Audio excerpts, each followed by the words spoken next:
Buenos días. Comenzamos, ¿verdad, Presidenta? Sí. Buenos días. En primer lugar, permítanme que les dé la bienvenida a esta casa, que es la suya, y que podamos alegrarnos de poder hacerlo este año de forma presencial, aunque sea relativamente limitada, pero creo que es un paso importante. Nosotros también en todas las actividades de la casa estamos recuperando un poco esa presencialidad que le da a las actividades y a las reuniones y al día a día les da un rasgo que no le da la conexión, ¿no?, por vía internet. Estaba ahora a la mañana viendo el histórico, por decirlo así, de esta colaboración entre la Asociación Española de Derecho del Trabajo y la Seguridad Social y el Consejo Económico y Social desde el 2008, ¿no? Y caía en una cuestión que supongo que responde a una voluntad clara, ¿no?, que hasta el año 2017 se abordaban cuestiones en general de derecho del trabajo, ¿no?, y de la seguridad social, pero a partir del 2018 aparece la mujer como sujeto o como sustantivo al menos de todos los títulos a partir del año 2018, ¿no?, hasta el presente. Por lo tanto, no sé, como creo que debe coincidir con esta Junta, ¿no?, y con esta presidenta, esto supongo que es un acento, ¿verdad?, de esta Junta en esta cuestión. Yo, en todo caso, felicito de que sea así y aprovecho también un poquito para decir, dado que ustedes están hoy aquí, que esta es la situación de la mujer y todas las circunstancias, ¿no?, en las que desarrollan la vida. Es un tema de atención muy preferente en el Consejo Económico y Social, ¿no? Es preferente y constante, diría, ¿no?, en las actividades del CES. De hecho, hay 3 informes a iniciativa propia. Saben que nosotros tenemos 3 grandes actividades conferidas por ley. Una es los dictámenes sobre todos los anteproyectos, sobre la actividad prelegislativa, digamos así, de los gobiernos. La otra actividad importante, obligada legalmente, es la elaboración de la memoria anual, que tenemos que entregar siempre al Gobierno antes de que acabe el mes de mayo, es obligatoria.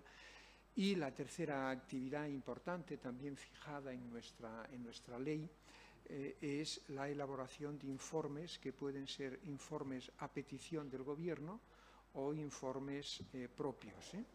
Bueno, hacía esta referencia porque, viendo lo que son en los últimos años, hay 3 informes propios del Consejo Económico y Social sobre la situación en general de las mujeres y la realidad y su realidad sociolaboral, y el último relativamente reciente, pero también hay después 5 informes que, aunque no son específicamente sobre la situación de las mujeres, sí que en esos informes, sobre otras cuestiones, hay una atención constante en esta casa hacia la situación de las mujeres, ¿no?, la perspectiva de género, por decirlo de otra manera.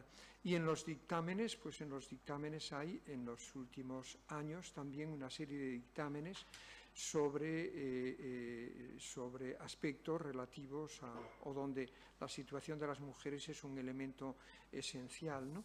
Bueno, de hecho, esta preocupación constante se manifiesta también ahora en un informe que está en marcha, que yo espero que podamos aprobar en el Pleno en el mes de abril, ¿no?, y que elabora la Comisión de Trabajo del CES sobre la realidad social y laboral de las mujeres, y cuya presidenta de la comisión está hoy presente en esta reunión y además participará como ponente en la segunda parte del programa. Ella les explicará, y yo no quiero meterme ahora en ese terreno, ¿no?, les explicará un poco imagino, no sé lo que va a explicar, pero imagino que sí algo de lo que ya está muy avanzado en la Comisión de Trabajo, ¿no? Por mi parte, solo una última reflexión, quizá casi como economista, ¿no? Me comentaba hace un momento la presidenta algo que no sé si digo bien, ¿no? Pero que me interesa, digo hasta en mi condición de economista, ¿no? Decía ella que todas las reuniones que se habían hecho antes del 2017 tenían una gran asistencia. Pero a partir del año 2018, cuando se introduce esta dimensión de la mujer en estas jornadas, la asistencia decayó, ¿no? Por lo tanto, hay algún tipo de barrera, ¿no? Hay algún tipo de barrera cultural, probablemente, o de otra naturaleza, pero probablemente cultural, que a pesar de este clima distinto, favorable en los últimos años, ¿no?, a la perspectiva de género, sin embargo, después en las actividades cotidianas y probablemente en la vida institucional, en las políticas públicas o en la propia regulación, aún no aparece, ¿no?, aún no está plenamente integrado, ¿no? Mi reflexión ahí es un poco, sin duda, pues la COVID es también un elemento que va a tener, además del Me Too, pero la COVID yo creo que va a tener, además del impacto negativo que ya ha tenido, ¿no?, de una manera clara sobre la situación de las mujeres, especialmente lo veo en mis hijas, de las mujeres madres, ¿no? Yo creo que en principio abre una ventana de oportunidad, como también lo abre, y esto puede ser peligroso, me puedo deslizar rápido, las grandes guerras han sido en general, a mi juicio, momentos de empuje en el ámbito, no sé cómo decirlo, en la participación de las mujeres en la vida social, laboral y política. La Gran Guerra, la Primera Guerra Mundial, en los años 20, en los contradictoriamente llamado Felices 20, fue, yo creo que unos años de impacto muy importante en ciertos aspectos de incorporación de la mujer o las mujeres a la vida social, ¿no? Y creo que la Segunda Guerra Mundial, primero a través del mercado de trabajo, de la incorporación obligatoria que la guerra forzó, tuvo también efectos importantes. Habrá que ver esta guerra de Ucrania al final qué repercusión tiene. Pero no era esto lo que quería señalarles. ¿Cómo lo digo para acabar rápido también, ¿no? Yo creo que hay en nuestra vida social y en nuestra vida política hay algún tipo de obstáculos que son de naturaleza cultural que no permiten o bloquean en parte que esta nueva conciencia sobre la perspectiva de género pase de una manera plena a las instituciones, a las políticas e, insisto, también a la regulación. Y creo que hay elementos de tipo cultural y de la forma en que está organizado pues, el propio poder social y político. Pero hay también, a mi juicio, un elemento económico, que es aquí a donde quería acabar, ¿no? Ayer daba una conferencia en Lérida y lo veía en las preguntas que me hacían, ¿no? Hay un elemento de freno económico que es la creencia de que gastar en políticas sociales o regulaciones específicas para promover la incorporación de las mujeres, hay un poco la percepción de que eso, bueno, es posible que sea necesario por motivos de justicia social, digamos así, por motivos de justicia. Pero hay una resistencia a pensar que esta incorporación sea buena para la economía. Al contrario, se piensa muy frecuentemente que eso es un freno para la productividad, que eso es un freno para la eficiencia económica, que eso es un freno para el dinamismo económico, ¿no? Yo creo que este elemento está muy presente, aunque nunca lo formulamos de forma clara, ¿no?, pero que está muy presente.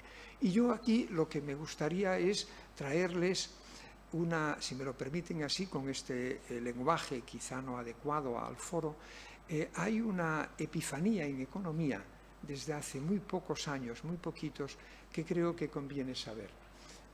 Aunque mi formación inicial es de ingeniero, pero después fui a Barcelona a estudiar economía. Y en la facultad tuve que leer, y me explicaron, y tuve que examinarme de lo que llamamos la ley de Ockham, ¿no?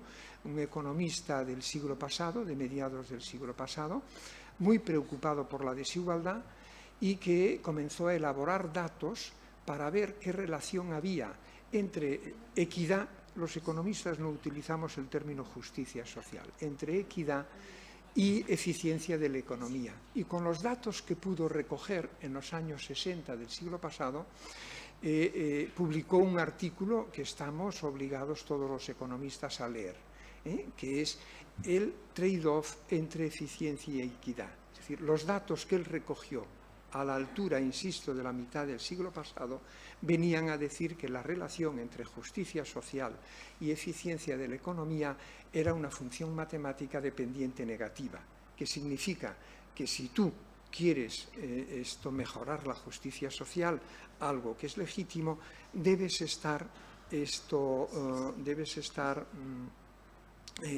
aceptar que, sin embargo, ese aumento de justicia social produce una disminución de eficiencia económica. Esto era un dilema tremendo, Yo lo estudié y yo se lo expliqué a mis estudiantes hasta hace 7 años. Desde hace 7 años, desde el año 14, tenemos en economía mejores datos que los de Ockham para más países, para más años y con técnicas de Big Data que son mejores. Y cuando eso lo volcamos de nuevo en el gráfico, lo que te aparece no es una función matemática dependiente negativa, sino una función matemática dependiente positiva. Hoy sabemos que una mejora, un mayor gasto en justicia social no es de hecho gasto, es inversión, porque produce rendimientos en términos de economía. La economía mejora. Y yo creo que esto es, le decía antes, una epifanía, que por cierto no viene del Vaticano ni de lugares similares, sino de instituciones que muchas veces los progresistas no le tienen simpatía, que es el Fondo Monetario Internacional o la OCDE. Hoy hay una evidencia empírica que nos permite decir que invertir en políticas que favorezcan la condición de la mujer no es exactamente gastar, es invertir porque tiene retornos en términos económicos. Y acabo con una de las políticas que en los últimos años vengo defendiendo y que espero que esta institución también no muy tarde la defienda. Creo que una de las políticas que producirá unos efectos mayores en la condición de las mujeres es universalizar la educación de 0 a 3 años. Su impacto es extraordinario. Lo saben los psicólogos, lo saben los pedagogos, lo saben los médicos, ahora también lo sabemos los economistas. Universalizar la educación preescolar de 0 a 3 años tiene un impacto extraordinario sobre la vida de esos niños y niñas. Espectacular, lo medimos ya, Tiene un impacto espectacular en la vida de sus madres especialmente y de los padres, ¿no? Y tiene un impacto espectacular en el dinamismo, en la productividad y en el crecimiento económico. Y esto es probablemente lo que aún no está extendido y pienso que pueda frenar un poco también esto. Me tienen que perdonar que haya aprovechado la oportunidad para decir aquello de, como decía, umbral. Yo he venido a hablar de mi libro, pues yo también quería aprovechar esta oportunidad para trasladar cosas que me preocupan, que me interesan y que intento promoverlas allí donde puedo. Muchas gracias, Presidenta. Es un honor el tenerles todos aquí y en particular a la Presidenta y paisana, por otro lado. Muy buenos días a todas y a todos. Muchísimas gracias, Presidente, por esta acogida tan hospitalaria y además en la que nos llamas a esta epifanía que necesitamos realmente. Desde luego el Presidente ha dado muestras de ser un gran observador, porque en efecto dedicar la jornada de colaboración institucional de la Asociación Española de Derecho del Trabajo y de la Seguridad Social y el Consejo Económico y Social a temas relativos a la igualdad de género ha sido una decisión de esta Junta Directiva de la asociación que me honro en presidir. Estamos en el segundo mandato, por tanto es el quinto año consecutivo en que en torno al 8 de marzo hacemos una sesión de trabajo, otorgando además un premio al mejor trabajo sobre la problemática relativa a la igualdad de género. Además de ello, la Junta Directiva, creo que hay miembros aquí de la Comisión de Igualdad, y es importante señalarlo también, creó una Comisión de Igualdad que anteriormente no existía en el seno de la asociación. Una Comisión de Igualdad para ocuparse de los problemas de discriminación, de la igualdad, por cualquier discriminación, por cualquier causa. Con un pie no forzado, entendemos desde el punto de vista jurídico, en las directivas de igualdad de género y en las directivas de igualdad y no discriminación por causas odiosas, que permiten crear organismos de igualdad, lo mismo que hay en las empresas, ¿no?, a efectos de detectar las desigualdades, y es una comisión con la que estamos muy satisfechos del trabajo que vienen realizando. Realizan informes, hacen jornadas y detectan, no tienen capacidad jurídica para actuar en los tribunales en defensa de las personas presuntamente discriminadas, pero ha sido también una iniciativa de la que estamos muy satisfechos. De manera que la igualdad es una marca de la Asociación Española de Derecho del Trabajo y Seguridad Social, porque tiene que serlo, porque, como ha señalado muy bien, es un elemento de transformación la igualdad de primer orden. Desde el punto de vista jurídico, no desde el económico, es un valor superior de la Constitución y es un valor que ha de actuar junto con la libertad, y en esto pues a veces no hay consonancias perfectas, como juega la libertad y la igualdad, con la justicia y con el pluralismo político. Evidentemente, el pluralismo político es más fácil de integrar en este análisis, pero la libertad y la igualdad tienen dificultades, ¿no? Por poner un ejemplo muy obvio, si es posible que en la producción literaria, en la producción científica, a la que se dedica la Asociación Española de Derecho del Trabajo y Seguridad Social, pueda haber algún incentivo por razón del género, que va contra el canon de libertad, ¿no? Yo investigo sobre lo que quiero, creo, soy artista sobre lo que deseo, y sí, bueno, introducir estos elementos de alguna manera conforman un distinto juego de la libertad, y hay una polémica enorme, ¿no?, en la sociedad, creo, y dentro del movimiento feminista, ¿no?, porque hay también la igualdad liberal, o sea que hay muchas maneras de concebir la igualdad, ¿no? Nosotros hemos intentado concebir la igualdad con ese valor de transformación social, que creemos que es absolutamente decisivo, como muy bien sabes, en el mercado de trabajo, porque la incorporación de las mujeres al mercado de trabajo significa nuestra incorporación a la vida política, económica, social, cultural, y significa la realización de un proyecto personal, de un proyecto de vida, que antes no era posible en una situación de desigualdad y que a medida que la igualdad es real o sustantiva es posible. Y eso es lo que deseamos, esto es lo que deseamos. Nosotros constatamos la dificultad, o sea, es fácil hablar de igualdad, ¿no? Y en categorías teóricas, a veces son abstractas, pero es fácil. Pero por estos impedimentos culturales, esto que nos has relatado magníficamente, ¿no?, de la distinta interpretación de la variable de la eficiencia y del papel en la economía, de la inversión en políticas sociales y, en concreto, en políticas de igualdad, hace que la igualdad se enfrente a dificultades muy notables que vienen manifestándose desde que estamos en un modo de producción que podemos llamar groseramente industrial o capitalista, ¿no?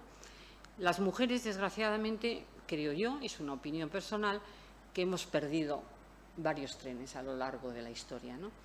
Lo hemos perdido en la industrialización, ¿no? Lo perdimos en la industrialización, lo perdimos después de las guerras, ¿no?, que nos movilizaron al hogar, después de haber estado movilizadas en todos los ámbitos de la producción, incluso en los frentes de batalla, nos desmovilizaron al hogar.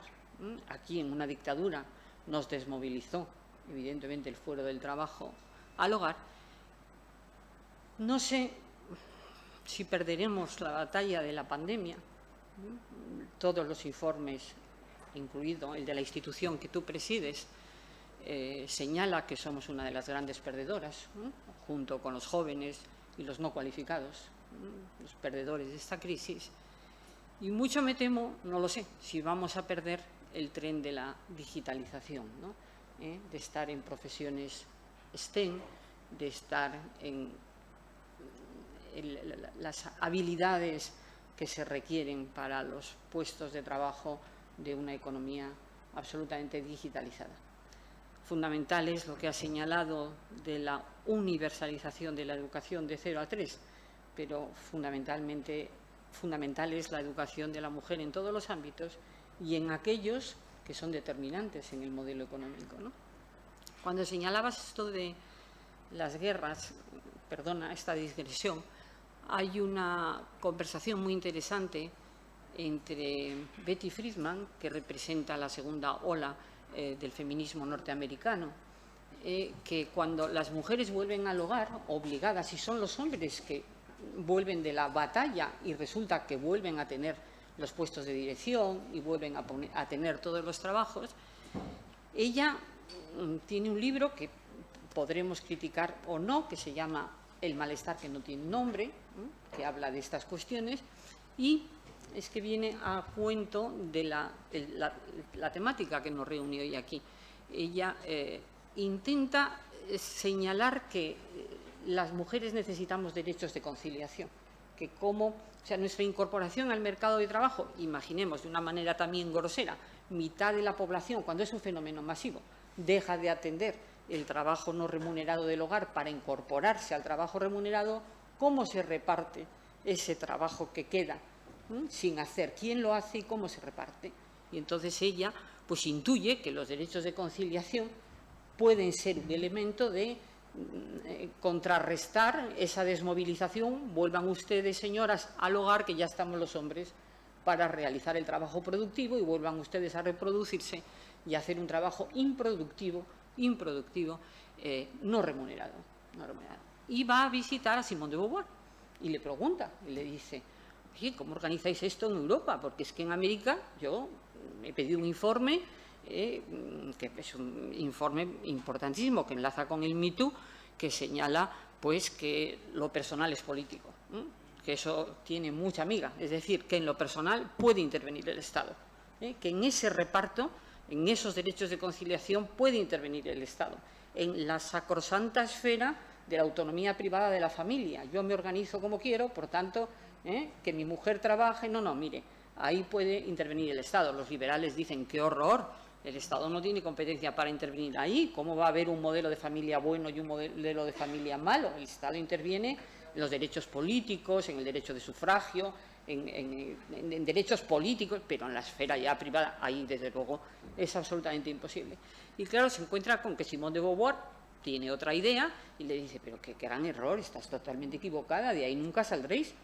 Aquí lo que se trata es no tener hijos, en caso de tenerlos, esto es una comuna que hay que repartir las cargas de otro modo. Esto es engañarse, estos derechos de conciliación es engañarse, ¿no? Después de muchos años de aquella conversación, en que Betty Friedan vuelve con las orejas gachas, dice: hombre, pues la gran representante del feminismo no se nace mujer, sino se llega a ser mujer, como dice Simone de Beauvoir. Me ha dicho que esto es una tontería inmensa, donde estamos, ¿no?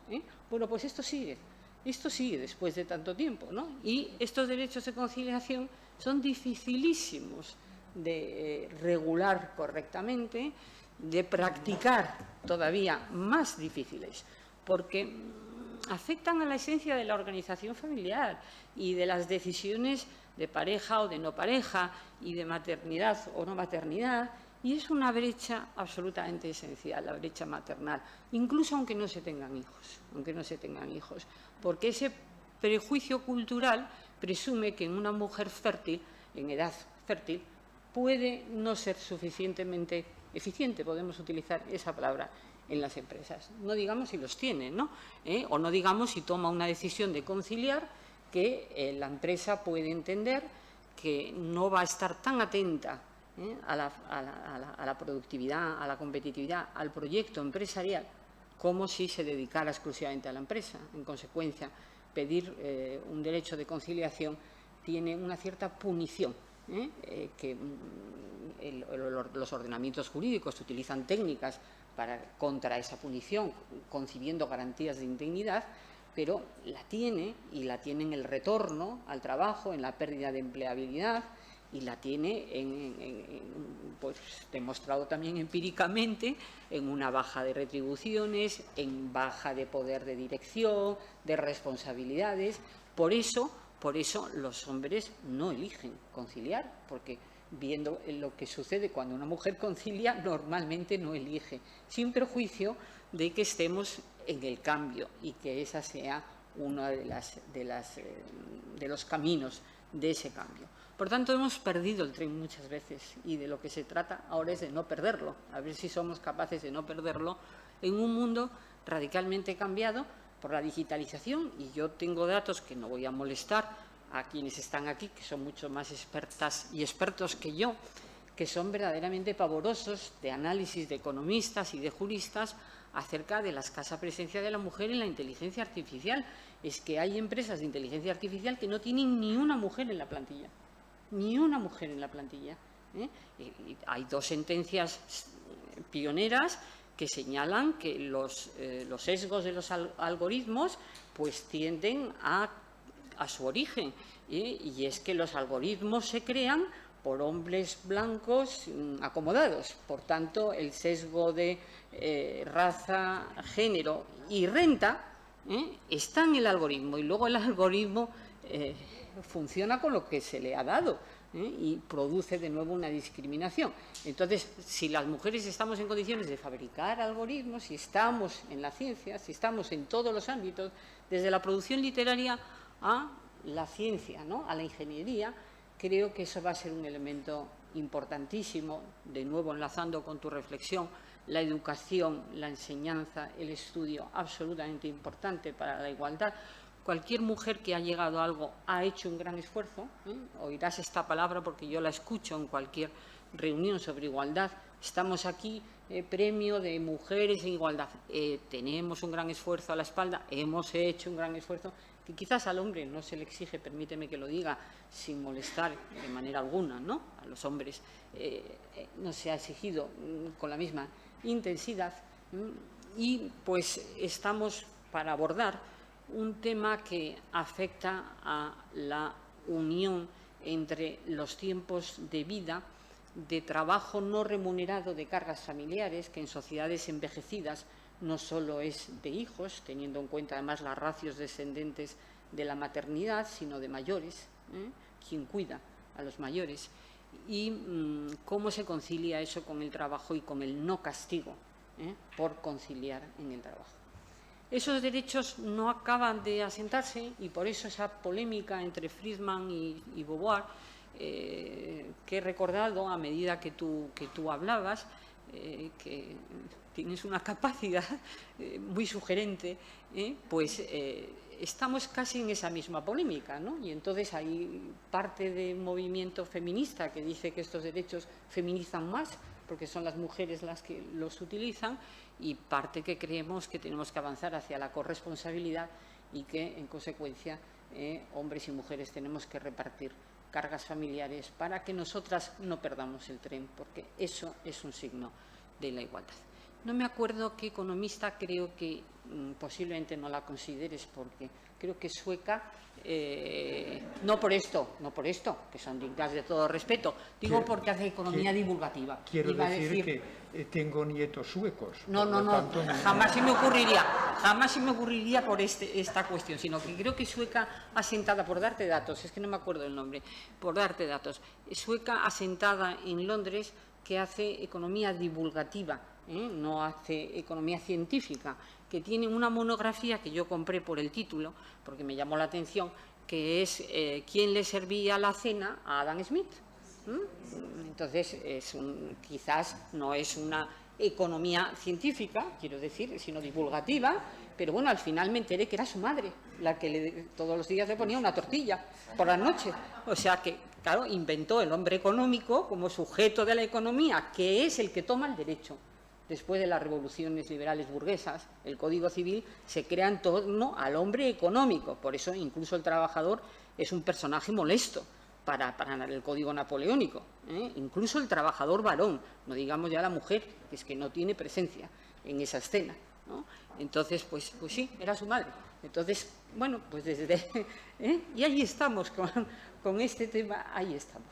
Entonces, agradecemos muchísimo la colaboración del CES en esta, además que hayáis mantenido la colaboración cuando, con un cambio de junta directiva, hemos decidido que este sea un tema de análisis obligado, porque la Asociación Española de Derecho al Trabajo y de la Seguridad Social quiere contribuir a la igualdad de la mujer y quiere contribuir a la eliminación del prejuicio cultural, económico y, te voy a decir, investigador y científico, porque es difícil investigar sobre estas cuestiones.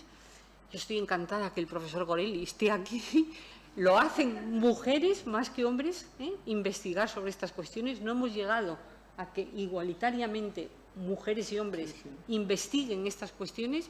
Y créeme que de los actos que hace la Asociación Española de Derecho del Trabajo es de los más difíciles. Es decir, nosotros tenemos una capacidad de hacer un congreso anual sobre reforma laboral y es que interesa muchísimo. O sea, en este momento una conferencia sobre reforma laboral, te aseguro que llenamos, pero la igualdad de las mujeres, mira, además lo hemos puesto en plural, hemos corregido a Naciones Unidas, somos pequeñiñitos, pero hemos corregido a Naciones Unidas y no hemos puesto igualdad de la mujer, porque entendemos que hay una pluralidad, que la mujer es plural en sí misma, ¿no?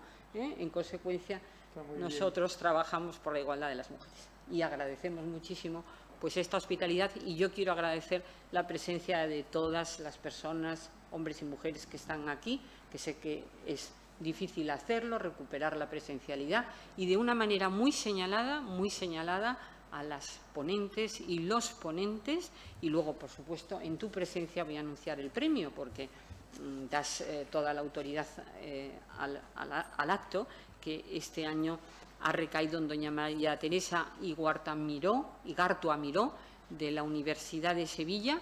El título de su trabajo es Promoción de la igualdad de género a través de fórmulas de trabajo flexible, reflexión y propuestas a la luz de la Directiva de la Unión Europea 2019/1158 relativa a la conciliación de la vida familiar y la vida profesional de los progenitores y cuidadores. Un aplauso para la premiada, si te parece.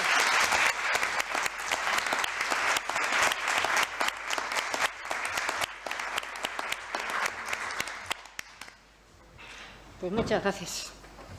Pues nada, a trabajar, porque a trabajar. A trabajo hay, ¿no? Sí. En esta jornada. Pues muchas gracias. Sí, es que se te ha caído. Sí. Gracias. Yo iré subiendo, bajando. Muy bonito te ha quedado.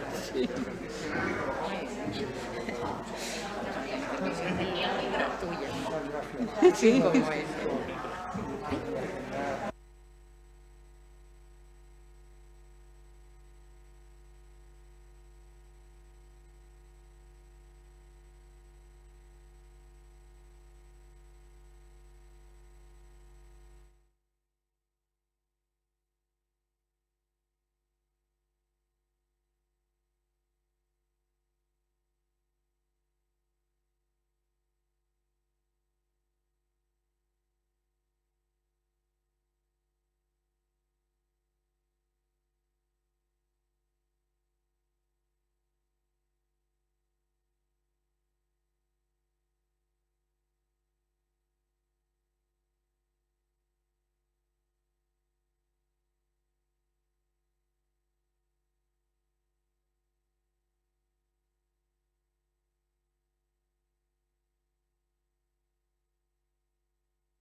Buenos días. Vamos a dar comienzo a esta primera mesa. Reitero todos los agradecimientos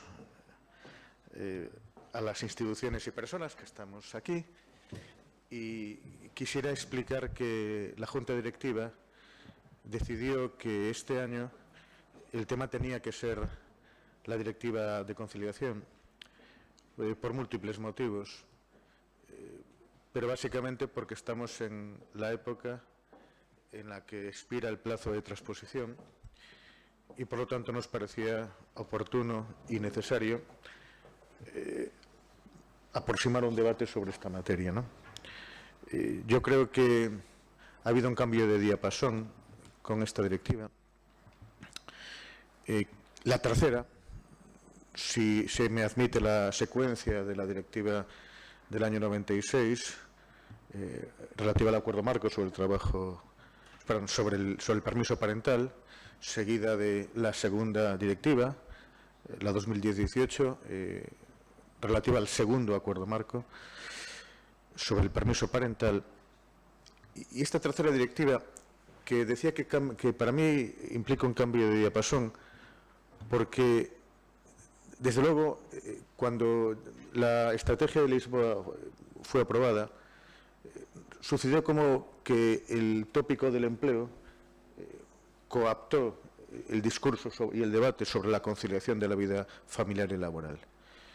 Tengo la impresión, o por lo menos la intuición, que la frustración de la directiva de maternidad, de la propuesta de directiva de maternidad, que desemboca en la propuesta que da lugar a la directiva que hoy vamos a discutir, implica, desde luego, un enfoque distinto, un enfoque donde efectivamente, en primer lugar, la corresponsabilidad gana terreno, pero sobre todo la conciliación pasa a ser, como decía nuestra presidenta, nítidamente una política de igualdad. En este contexto, bueno, pues, como siempre, invitamos a la sección juvenil a que propusiera una persona para intervenir como relatora, y fruto de esta petición, a mi izquierda está Julia Dormido Bril, profesora de la Universidad de Sevilla, y que desmiente, ella y un grupo grande, esta especie de pesimismo de que es difícil investigar, que es difícil hacer academia sobre temas de igualdad y sobre temas de conciliación.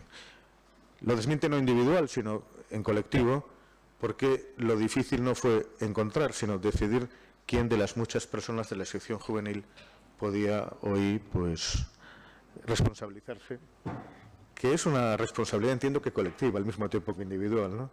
Demostrarnos una vez más que la sección juvenil está muy por encima de la sección senior, ¿no? Como casi siempre. Y para mí es una alegría muy especial, por razones generacionales, presentar a Juan Goreli Hernández, catedrático de Derecho del Trabajo y de la Seguridad Social, aunque en un hiato está en Comisión de Servicios como consejero consultivo de la Junta de Andalucía. Un hiato, sin duda, porque, en fin, la profesión académica, afortunadamente, pues siempre es el punto de regreso, y ojalá sea muy pronto para toda la asociación, aunque sea lo suficientemente tarde en beneficio de la Junta de Andalucía, por supuesto, y de la autonomía andaluza. Quiero añadir que he tenido una relación con Juan Goreli, yo diría, intermitente, pero ya hace un cuarto de siglo discutíamos de la primera directiva 96-71. Él había escrito por aquel entonces una monografía sobre la maternidad, y entonces pues defendíamos que había una separación nítida entre maternidad y conciliación, y estoy seguro de que ni él ni yo 25 años más tarde diríamos lo mismo.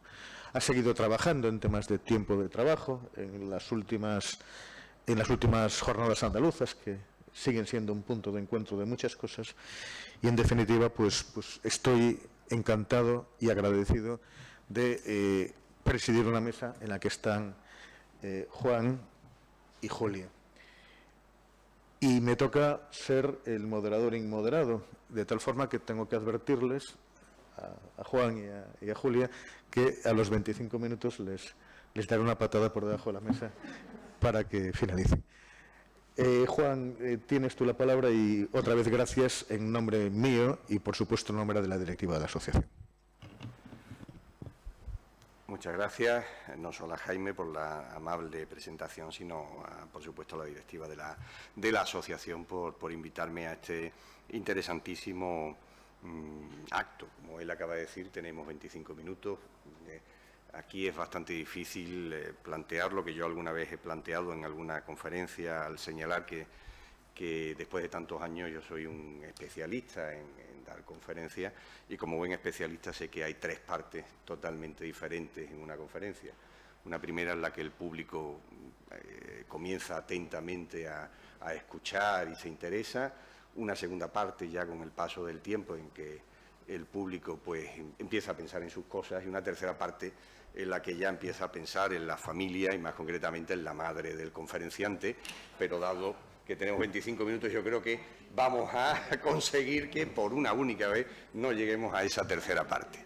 Bien, como decía, agradezco enormemente la invitación. Nos vamos a plantear el tema de cuál ha sido el análisis evolutivo de la normativa en materia de conciliación en la Unión Europea, las diferentes directivas que se han ido produciendo en esta materia de conciliación.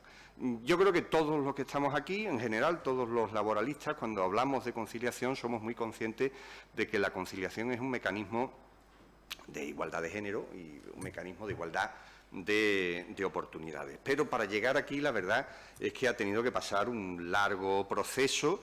Desde luego, el legislador de la Unión Europea no lo ha tenido claro, tampoco el legislador español, y si me apuran ustedes, tampoco lo han tenido en absoluto nada claro la sociedad, incluso las propias mujeres. Hace poco nuestra presidenta hablaba de esa extraña relación Friedman-Beauvoir, y yo me acordaba de algo que me ocurrió en el año 2013, cuando yo era secretario general de mi universidad, y planteamos algo que está muy de moda ahora mismo, que es hacer un algoritmo para determinar qué personas iban a acceder antes a la promoción a catedrático. Era la época de la tasa de reposición, no sé si ustedes se acordarán.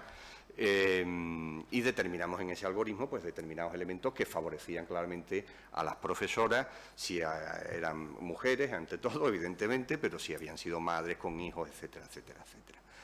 Y recuerdo que los hombres no protestaron, probablemente estaban cabreados y por aquello del que dirán no levantaron la voz. Quienes protestaron fueron las mujeres y reclamaban que querían tener una relación igualitaria, de igualdad respecto de los profesores. Y para mí aquello era horroroso, era la prueba, la viva imagen de cómo no se había comprendido absolutamente nada sobre este tema.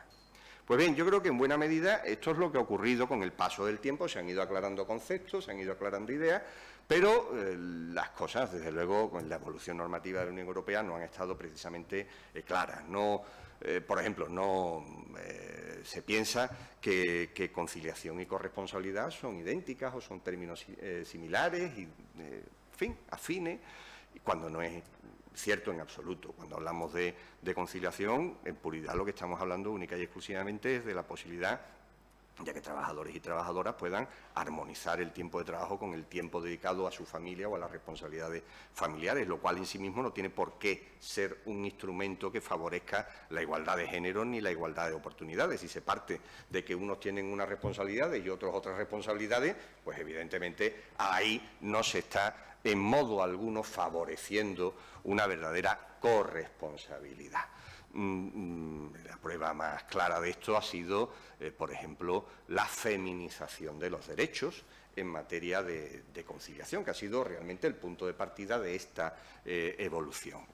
La protección de la maternidad, en la Unión Europea o en todos los países del entorno de la Unión Europea. Pues, por ejemplo, en España, junto a la maternidad, el tema de la lactancia, que ha tenido tantísima importancia en la evolución de esta cuestión.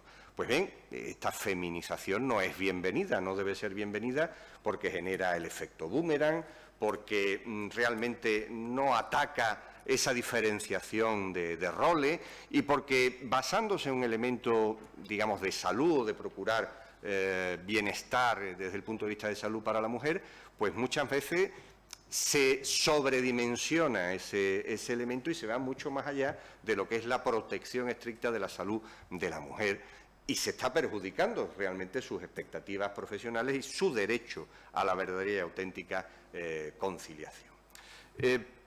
Ha habido una cierta evolución a partir de aquí y se ha intentado introducir mecanismos neutros para resolver el problema de la conciliación, es decir, que se han disfrutado individualmente por el padre, por la madre, por ambos progenitores, en definitiva. Sin embargo, la neutralidad tampoco es un elemento que aporte mucho a la necesidad de una auténtica conciliación desde la perspectiva de la igualdad de género, porque si se parte de esa división de responsabilidades, al final la neutralidad lo que está haciendo es confirmando el rol que la sociedad ha impuesto a la mujer como cuidadora, como sujeto que tiene que hacer frente a las responsabilidades familiares.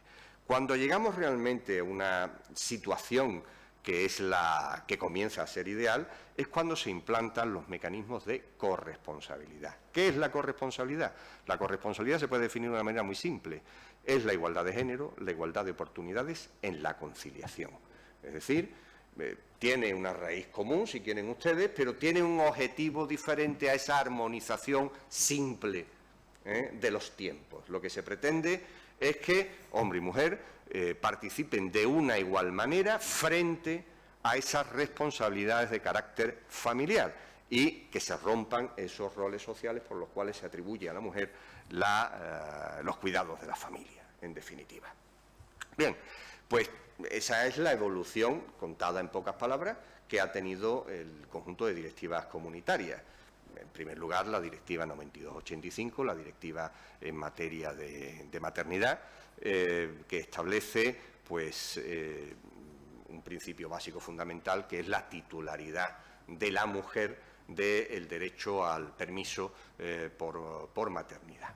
Bien, esa titularidad que está vinculada a motivos de salud, pero que, como decía antes, se sobredimensiona porque hay dos momentos distintos. Un momento relacionado, vinculado directamente con el cuidado de la salud, de la integridad física de la mujer, pero a partir de ahí la directiva pues, nos plantea el tema de los cuidados, el cuidado de los hijos.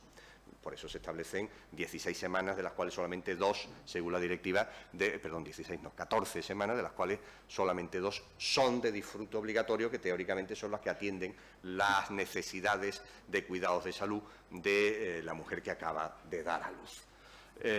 Bien, tengan ustedes en cuenta, si analizamos y comparamos esta directiva con ese convenio de la OIT con número de Brandy, el convenio 103, pues verán ustedes cómo esa comparativa da elementos favorables a la directiva, porque son más semanas, pero elementos negativos, porque son menos semanas obligatorias, menos semanas de disfrute obligatorio para la mujer.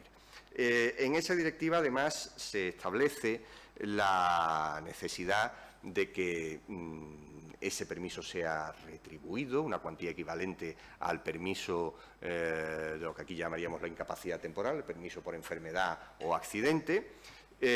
Además, se establece una protección frente al despido muy interesante, porque es una protección vinculada a la duración de la situación de embarazo hasta el final del disfrute del permiso, es decir, es una protección objetiva de carácter estrictamente temporal. Solamente será posible el despido siempre y cuando existan razones justificativas del mismo, es decir, no es un despido, no es un mecanismo de protección del despido desde un punto de vista de despido como mecanismo de represalia por el disfrute de tales permisos. Y se establece un conjunto de derechos que se va a repetir a lo largo de las diferentes directivas, como es el derecho al mantenimiento de los derechos adquiridos o en vía de adquisición. No se habla, sin embargo, del derecho a la reincorporación al mismo puesto de trabajo, pero eso es algo que ya venía regulado en la Directiva 76-207, por lo tanto, la Directiva en materia de igualdad entre hombre y mujer, por lo tanto, ese aspecto también, de alguna manera, estaba perfectamente cubierto.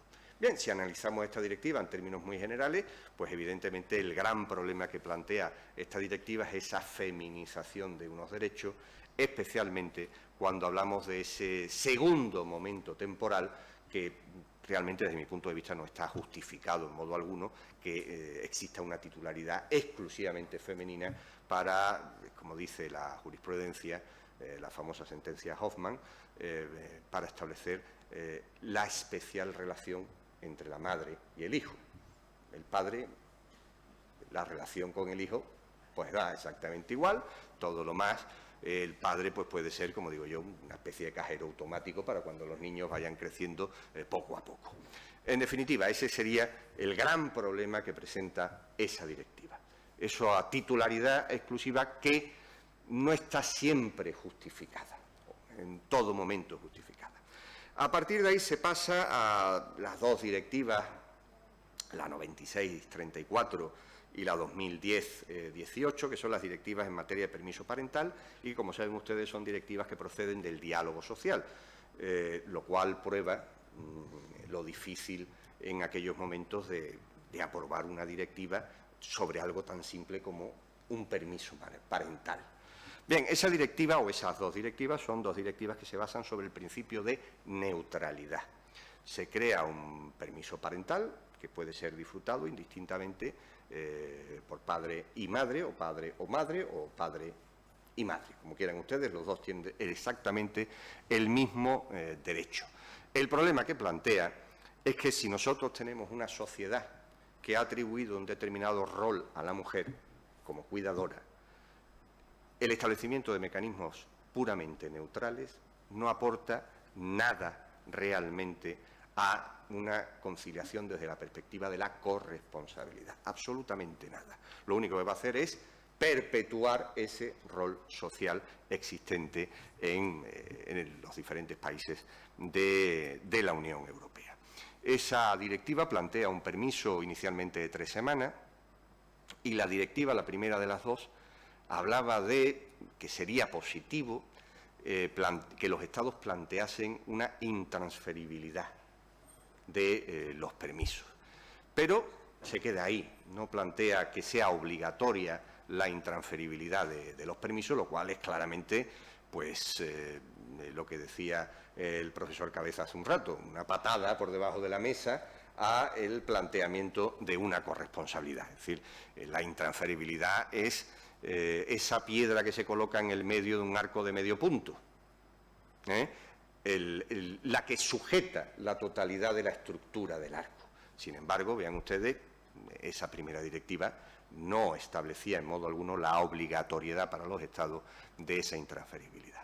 Como decía, es un permiso de 3 meses, es un permiso en el cual en la regulación de ese permiso van a tener un papel esencial los Estados. Es una directiva escasamente obligatoria, tiene un nivel de obligatoriedad para los Estados muy reducido, muy limitado. Es uno de los grandes problemas de esa directiva. Por ejemplo, los Estados pueden determinar requisitos para acceder al permiso, no lo fija la directiva. Los Estados pueden determinar la posibilidad de retrasar o postergar por parte del empresario que se otorgue ese permiso en función de los intereses económicos o productivos de la empresa, lo cual busca un cierto equilibrio entre empresa y trabajadores, pero evidentemente el trasfondo lo que nos está diciendo es que tiene más relevancia el interés empresarial que el interés del trabajador, más aún en una situación en la que atender necesidades familiares puede ser absolutamente necesario e inmediato. Es decir, que se postergue es algo que en la práctica puede ocasionar que el trabajador no disfrute en absoluto de ese permiso porque las necesidades surgen hoy y no surgen dentro de 15 días, ni de 20 días, ni dentro de 3 meses. Y de otro lado, esta directiva plantea un tema muy interesante que es la flexibilidad en el disfrute del permiso. a diferencia de la directiva de maternidad, que lo que establecía era el disfrute de las semanas de manera continuada y sin posibilidad alguna de fraccionamiento. Bueno, pues aquí se plantea esa posibilidad, si bien van a tener que ser los Estados quienes regulen la posibilidad de flexibilizar. Tengan ustedes en cuenta que este es un elemento absolutamente esencial. El legislador de la Unión Europea es consciente por primera vez que el tema de la conciliación, en la inmensa mayoría de las ocasiones, es un problema de flexibilizar el tiempo, que es el problema, desde mi punto de vista, esencial.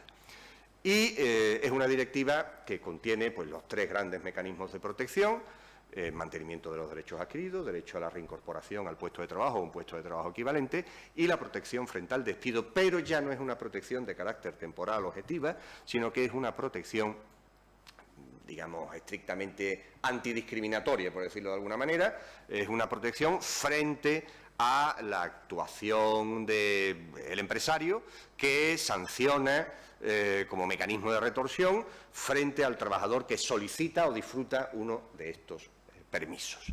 La segunda de esas 2 directivas, la 2010-18, una directiva de continuidad, digamos que los 2 principales cambios que incorpora es, de un lado, que amplía a 4 meses el permiso, y en segundo lugar, que establece por primera vez que al menos un mes debe ser intransferible. En fin, digamos que el resultado no es un gran qué, como dirían los italianos, pero algo es algo. Ya se empiezan a introducir elementos, verdaderos elementos de corresponsabilidad. Y, por cierto, plantea no ya la flexibilidad en el disfrute del permiso, sino plantea la posibilidad de la flexibilidad del tiempo de trabajo una vez disfrutado el permiso.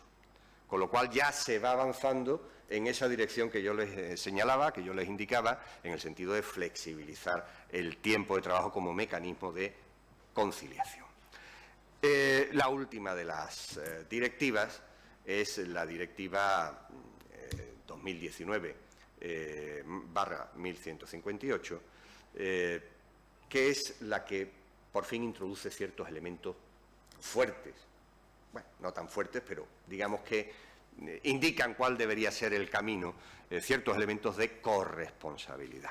Bien, esa directiva surge por el convencimiento, en primer lugar, de que uno de los grandes problemas, si no el gran problema que tiene la mujer para acceder y permanecer en el mercado de trabajo, es el hecho de que de alguna manera va a tener que hacer frente a responsabilidades familiares, y, en segundo lugar, que las directivas anteriores no han hecho absolutamente nada por favorecer realmente la conciliación desde la perspectiva de la corresponsabilidad.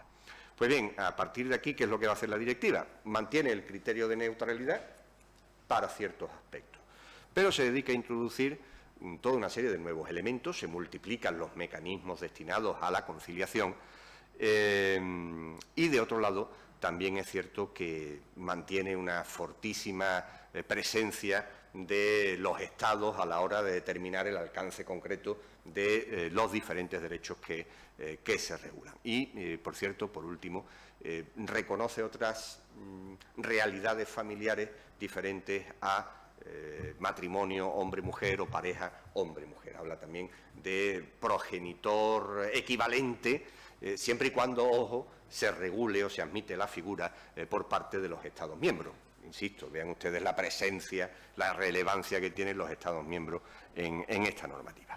¿Qué medidas introduce? En primer lugar, un permiso de paternidad, pretendidamente paralelo al permiso de maternidad. Digo pretendidamente paralelo, ¿por qué? Porque, por ejemplo, es retribuido exactamente igual que el permiso de maternidad, no afecta a la adopción, igual que el permiso de maternidad, es un permiso en el que su disfrute solamente son de 10 días.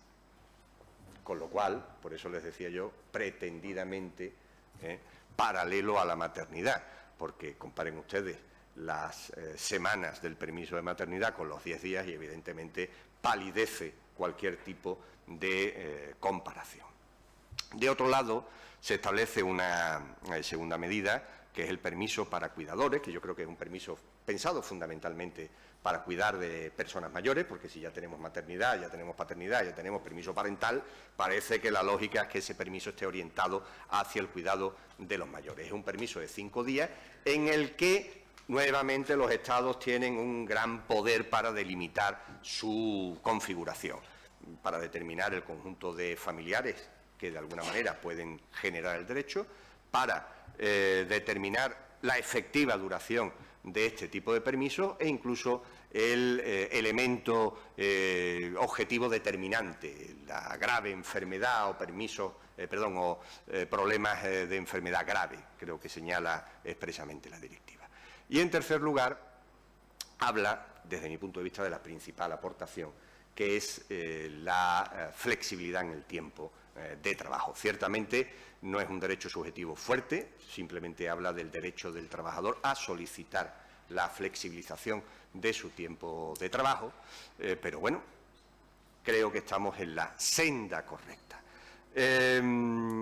A esto se añaden pues derechos que ya estaban regulados, el permiso parental. La gran novedad es que suben a 2 meses los meses que son intransferibles y además retribuidos.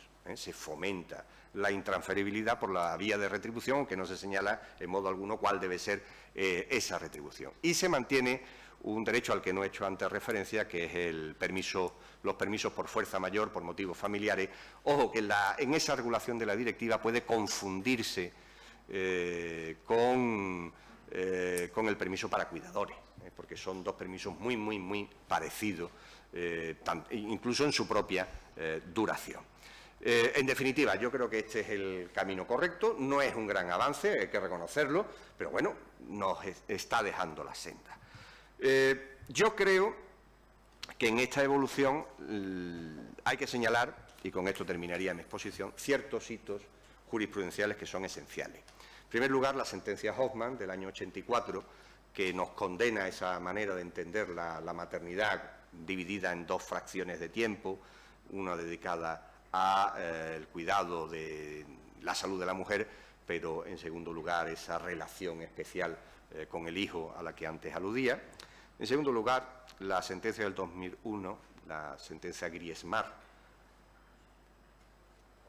juez francés que pidió la jubilación, encontrándose que el ordenamiento francés establecía que si era funcionaria mujer tenías derecho a un plus de cotización por haber tenido hijos, planteando la normativa que lo que había era una presunción de que la mujer era la que se ocupaba del cuidado de los hijos. Pues bien, ante esa situación, el Tribunal de Justicia de las Comunidades Europeas decidió que hombre y mujer estaban en una situación de igualdad y que por lo tanto había que justificar de alguna manera ese tipo de normativa y que no existía una justificación objetiva suficiente y que de hecho la normativa francesa pues no establecía ningún mecanismo eficiente de lucha contra ese rol social por el que se atribuye a la mujer los cuidados de carácter familiar. Ojo, es la misma doctrina que nos ha afectado a nosotros en cuanto a la anterior redacción del artículo 60 del texto refundido de la Ley General de Seguridad Social, por la sentencia del 2019 que condenó a nuestro país.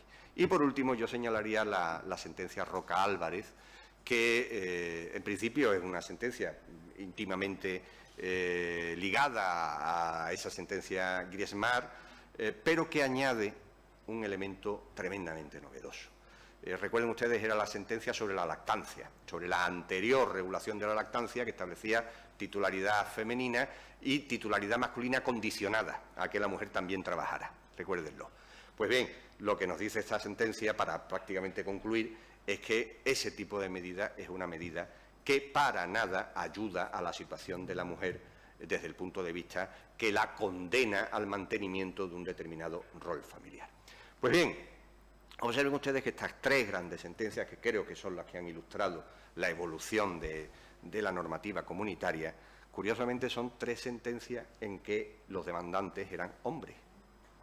Curiosamente, en las 3. Y en las 3, los hombres demandantes lo que pedían era que se les aplicase las directivas en materia de igualdad, lo cual es curioso, directivas que surgen buscando la igualdad de la mujer al hombre, no viceversa, sin embargo, se han acabado utilizando para dar respuesta a demandas de los hombres. No piensen ustedes que esto es una traición, ni muchísimo menos, de esa directiva, sino que lo que realmente se está planteando es una verdadera oportunidad para eliminar ese rol social que impone a la mujer los cuidados de carácter familiar. Y nada más, termino. Muchísimas gracias. Espero no haber agotado mi tiempo o no haber pasado mucho.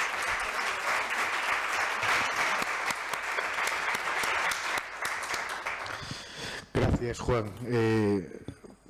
Por último, por el tiempo, pero yo creo que efectivamente has puesto sobre la mesa elementos de debate que vamos a postergar, porque nos parece más oportuno que primero intervenga Julia Dormido y a continuación pues tengamos un debate conjunto, si os parece bien.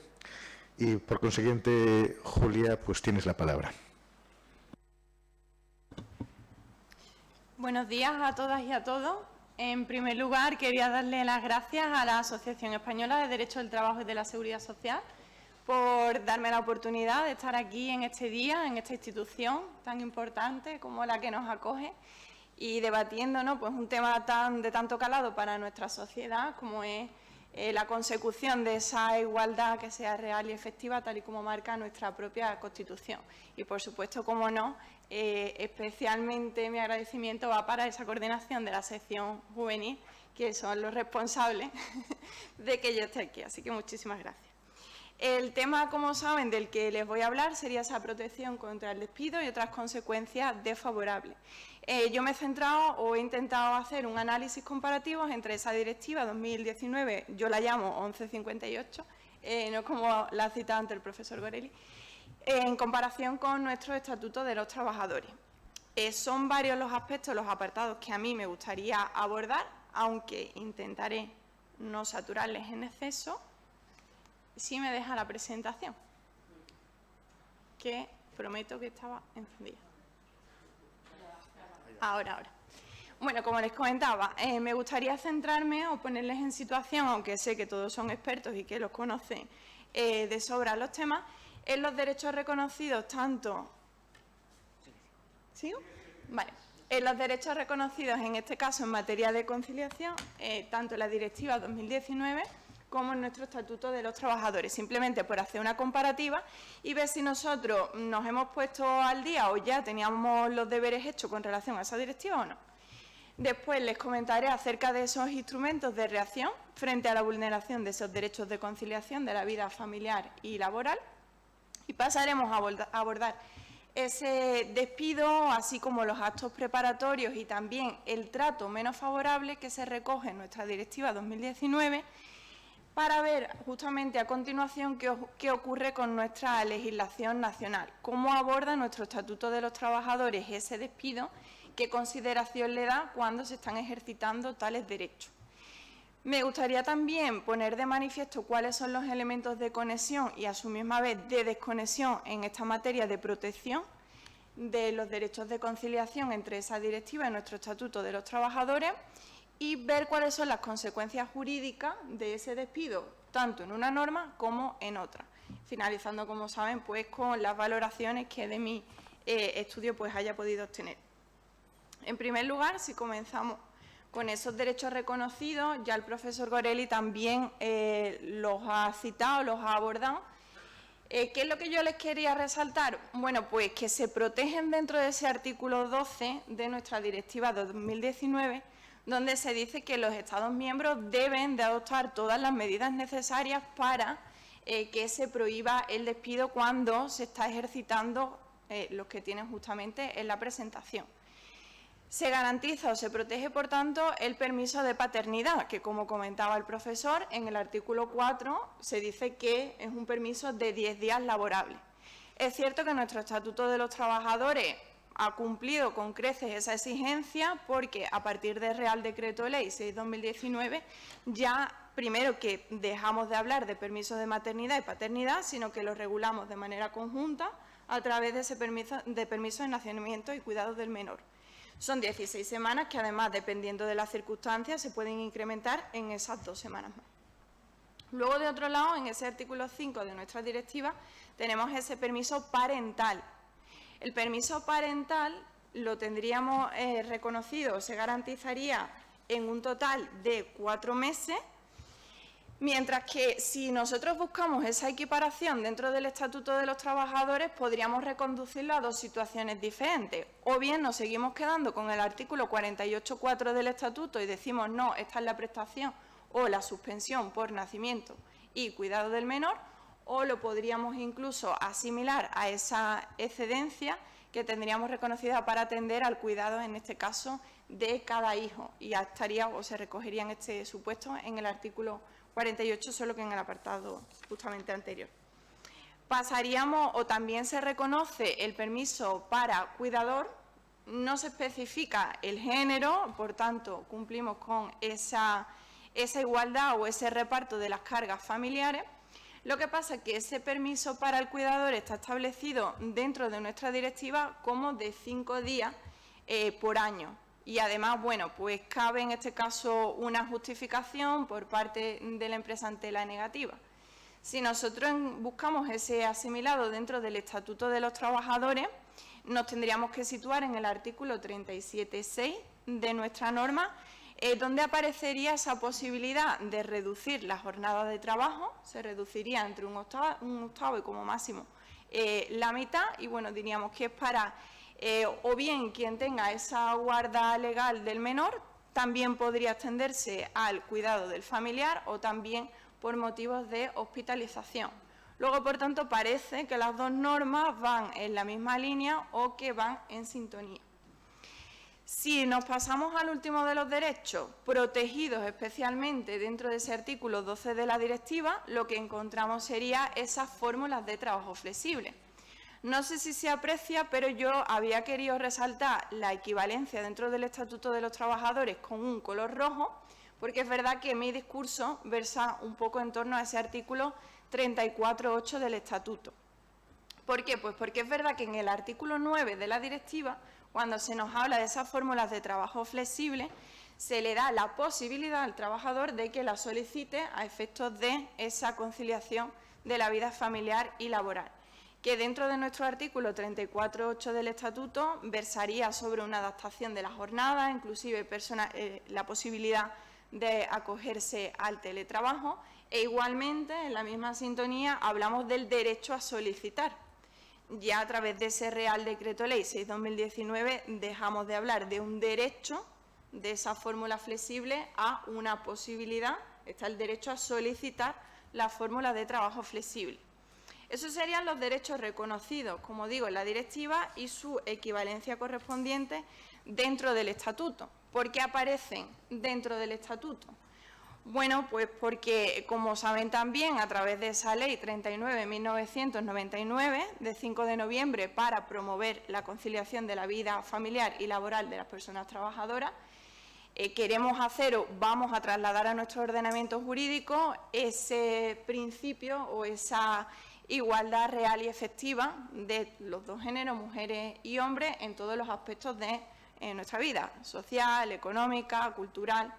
Si le unimos a ese artículo 9.2 de la Constitución, el artículo 39.1, donde se protege la familia, y además nos vamos al artículo 14, donde se nos habla de ese principio de igualdad material, bueno, pues tendríamos esa protección especial o esos derechos de conciliación reconocidos en nuestro ordenamiento.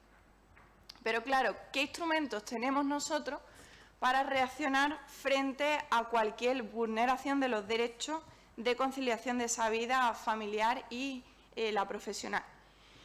Si partimos o si seguimos la línea que ya había preestablecido nuestra Directiva 92/85 relativa a esa aplicación de las medidas para mejorar la seguridad y la salud de la trabajadora embarazada en su centro de trabajo, si continuamos, como digo, en nuestra Directiva 2019, lo que vemos es una tutela reforzada, una prohibición de despedir, también de ejercitar por parte de la empresa cualquier trato menos favorable hacia no solo la trabajadora, sino también hablamos del trabajador, que se centra en los siguientes supuestos, en los siguientes permisos, los que hemos visto anteriormente: ese permiso de paternidad, el permiso parental, permiso para el cuidador, y también tendríamos una ausencia por situaciones de fuerza mayor junto con el que citaba anteriormente, ese trabajo flexible, esas fórmulas de trabajo flexible.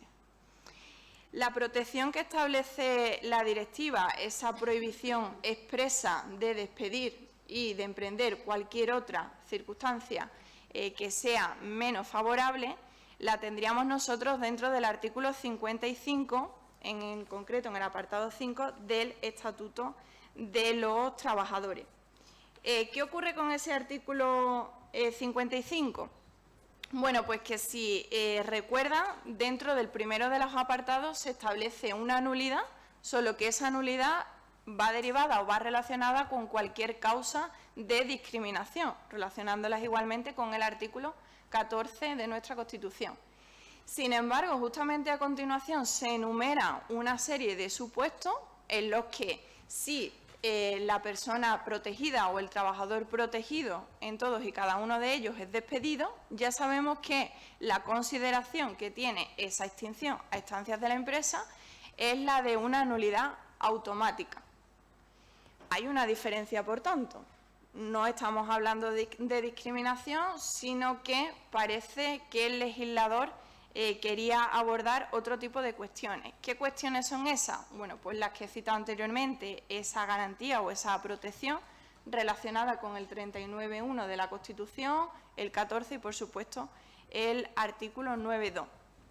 Los casos, si se fijan o si pueden verlo, porque la letra es cierto que está un poco pequeña, pero en todo caso hablamos nosotros primero de trabajadoras que hayan suspendido su contrato de trabajo por todas las situaciones inherentes a la maternidad.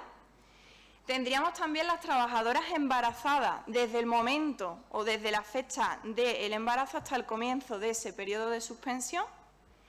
Luego el estatuto en ese artículo 55.5 nos habla de personas trabajadoras que ejerciten todos los derechos que se van citando o enumerando: ausencia del trabajo, reducción de la jornada, derecho a ausentarse por nacimiento de hijo prematuro, derecho a reducir la jornada de trabajo, la reducción de la jornada diaria también para atender, en este caso, a los hijos, derecho al cuidado directo de un familiar, y tendríamos también otros supuestos de personas trabajadoras que estén disfrutando o hayan venido de disfrutar los permisos, solo que en este caso se extendería esa protección o esa nulidad automática objetiva hasta los 12 meses desde la reincorporación, y los dos últimos casos que serían trabajadoras víctimas de violencia de género y personas trabajadoras.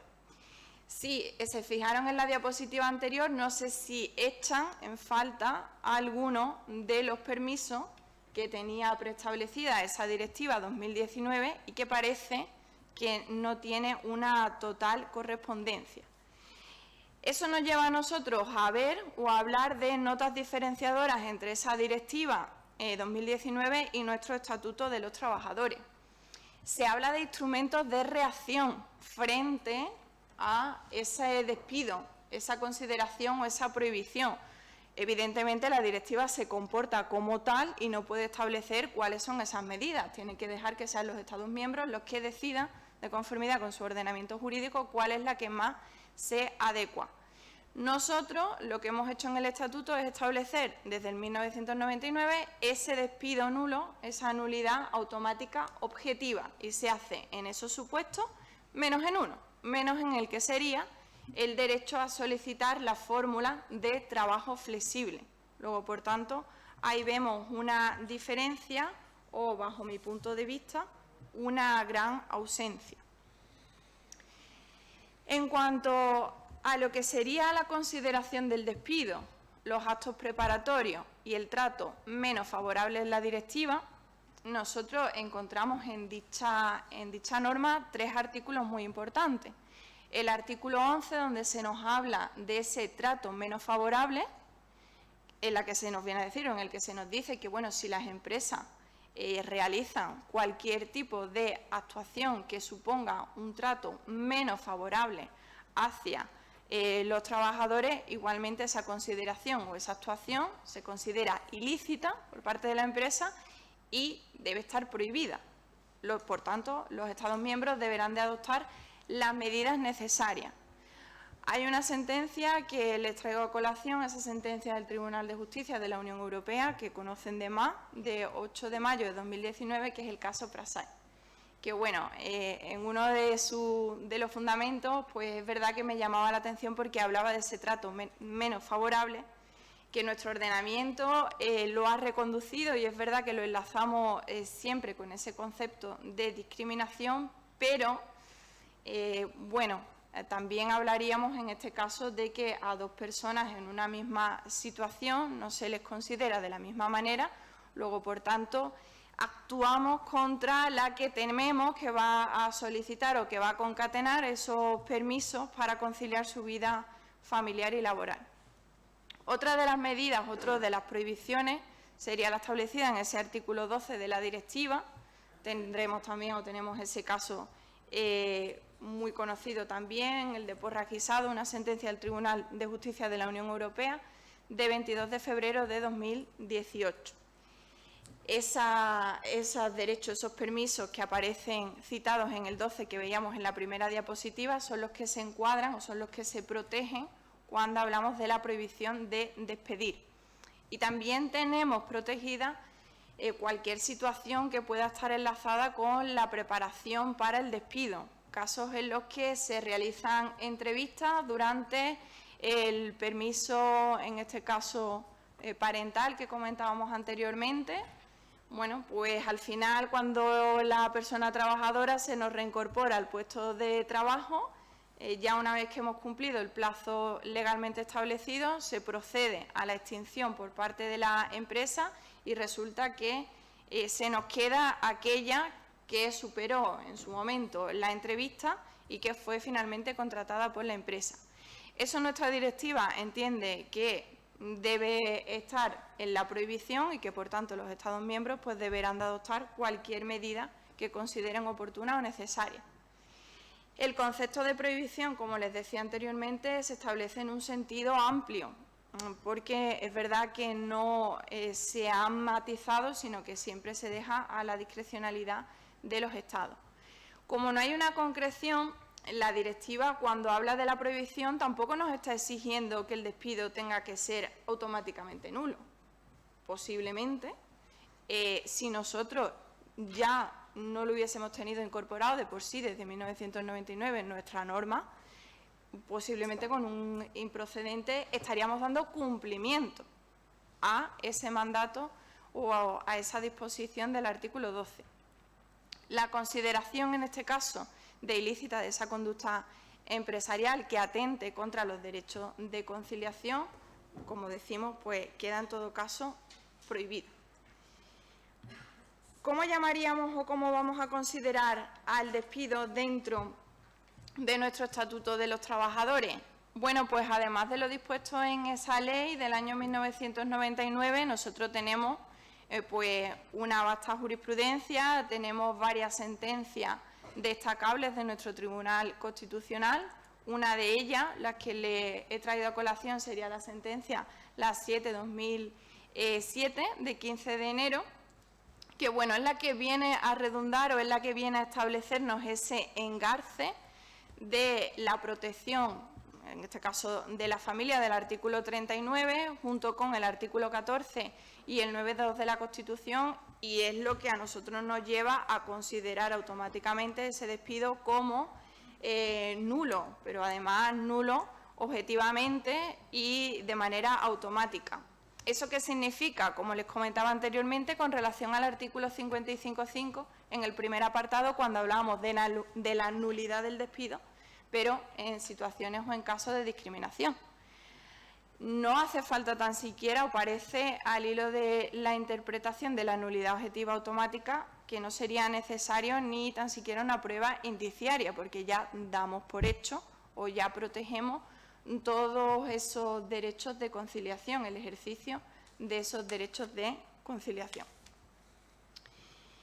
En cuanto a la conexión y la desconexión en materia de protección, algo que les he comentado, hay un elemento de conexión muy claro. Todos los supuestos en los que no se puede despedir porque queda totalmente prohibido. Hay una correspondencia entre la Directiva 2019 y nuestro Estatuto de los Trabajadores. Por eso les ponía en la primera diapositiva. Aunque los elementos de desconexión se centrarían en un primer momento o en un primer caso en la falta de sintonía entre la Directiva y nuestro Estatuto de los Trabajadores con respecto a las fórmulas de trabajo flexible. Porque si el trabajador o la persona trabajadora solicita una fórmula de trabajo flexible, es verdad que no queda garantizada esa nulidad automática y objetiva cuando se produzca el despido. Luego, por tanto, ahí faltaría o no estaríamos en consonancia. Luego también es verdad que hablamos siempre de la protección de las personas trabajadoras durante el disfrute de los permisos y desde el momento en el que lo solicitan, pero y con anterioridad, porque hace poco hemos encontrado, tenemos una sentencia en la que se despide a un trabajador, en término masculino, porque la empresa conoce a través de WhatsApp que va a ser padre. Le dan la enhorabuena, pero al poco, a la semana, se produce el despido. Claro, aquí hay una presunción de que tenemos un trabajador que va a empezar a solicitar permisos de conciliación y no lo protegemos, no queda dentro, en este caso, del ámbito de aplicación del artículo 55.5. Lo mismo ocurre o lo mismo pasa con los despidos colectivos. Cuando nosotros hablamos de un despido colectivo, nos vamos al 51 del Estatuto de los Trabajadores, vemos que, bueno, habría que poner sobre la mesa a todos esos trabajadores de la plantilla y decidir quién es el que se va. Pero no hay una carta que se mande de manera individualizada al trabajador en el que se le explique que su motivo o por el que se le despide no está relacionado con ninguno de los permisos de conciliación. No es una exigencia que venga establecida dentro del Estatuto de los Trabajadores, luego, por tanto, no goza de esa protección especial de la nulidad automática objetiva. Por tanto, vemos que faltaría abarcar ese tipo de situaciones, así como los actos preparatorios del despido, esas contrataciones, mientras, como les decía, básicamente los contratos de interinidad del artículo 15, bueno, pues parece que tampoco queda suficientemente enlazado con el artículo 55. Las consecuencias, básicamente, en la directiva no se establecía una consecuencia de ese despido, de esa prohibición de despedir. Sí que es verdad que aparece el procedimiento, cómo ha de desarrollarse ese orden procedimental. Bastaría con una prueba indiciaria, unos simples argumentos por la parte asalariada, y luego también se contempla en el artículo 13 de nuestra directiva una serie de sanciones que deberían de implementar los Estados miembros y que deberían de ser suficientemente disuasorias, eficaces y proporcionadas. Ese sería también un elemento que tendríamos que repensar si en realidad nosotros, dentro del Estatuto de los Trabajadores, no tendríamos que incluir, aparte de la indemnización por los años de servicio, bueno, pues otra cuantía o elevar la cuantía para que la empresa pues se plantee o tenga la duda de si efectivamente se produce el despido o no, porque parece que esas medidas de disuasión no estarían incorporadas. En todo caso, en cuanto a los efectos, una cuestión positiva que lo hemos visto a través de las sentencias del Tribunal de Justicia de la Unión es que para hacer el cálculo de la indemnización por ese despido se tiene en cuenta la jornada completa del trabajador y no la jornada que venga disfrutando con motivo del disfrute o del ejercicio de sus derechos de conciliación. Entonces, bueno, ese sí sería un paso, así como esa garantía de indemnidad que la tendríamos también incorporada, aunque no en la norma, sino que, bueno, la hemos visto que ha sido de creación jurisprudencial. En una comparación breve, nosotros es verdad que considero, a mi criterio, hemos avanzado más o hemos cumplido con creces esa prohibición establecida en la directiva porque hemos contemplado esa nulidad objetiva automática. El procedimiento, igualmente, porque no tendríamos o no contaríamos con esa prueba indiciaria, ni tampoco sí que es verdad que se da la inversión de la carga de la prueba, y luego pues la indemnización también sería idéntica a la que he comentado anteriormente. En cuanto a mis conclusiones o los aspectos que yo destaco de esa investigación. Bueno, nuestro ordenamiento sí que prohíbe el despido, luego, por tanto, considero que damos cumplimiento, como he dicho antes, al mandato del artículo 12 de nuestra directiva. Es verdad que no hay una protección jurídica para una serie de supuestos, como lo que hemos dicho, hasta que no se haya solicitado el permiso de conciliación. Y además, pues no hay una protección específica, en este caso prevista, por esa conducta o ese atentado al posible ejercicio de la conciliación, y faltaría incluir una indemnización que sea efectivamente disuasoria con respecto a la parte empresarial. Muchas gracias y disculpa por el tiempo.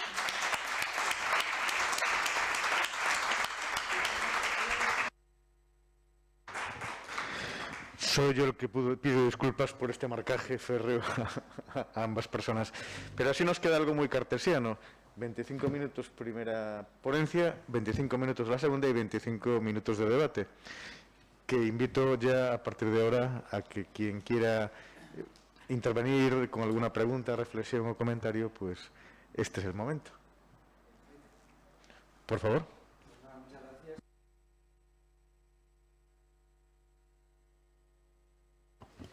Pues nada, porque muchas gracias a los ponentes por sus excelentes intervenciones y a todas por asistir.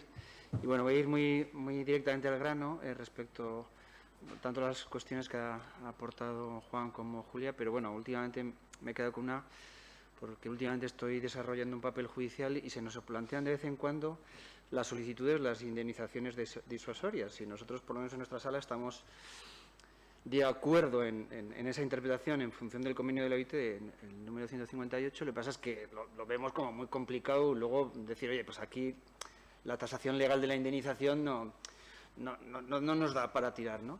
Pero bueno, esta aportación última que has comentado sí que me parece muy interesante, porque no veíamos supuestos en los que decíamos, oye, a este señor que le han despedido por decir que iba a ser padre, está todo feliz, lo hace por WhatsApp, desconexión digital por medio.